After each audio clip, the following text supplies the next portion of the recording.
Pinagbibitiw na ng 11 miyembro ng Senate Minority si Senate President Alan Peter Cayetano.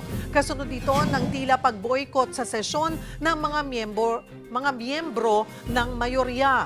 Git ng binansagang Solid Block 11 o SB 11. Lumalabas na hindi kayang pamunuan ni Cayetano ang Senado. Tila nilabag din daw ni Cayetano ang rules ng Senado na dapat kinukonsulta muna ang majority at minority leaders bago mag-postpone ng sesyon.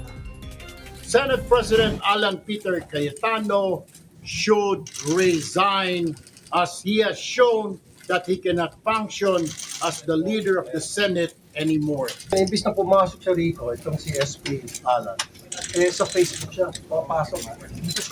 Dito dapat siya magsalita. Dito dapat siya mag-ibati kung anong gusto niyang gawin. Huwag naman sa social media.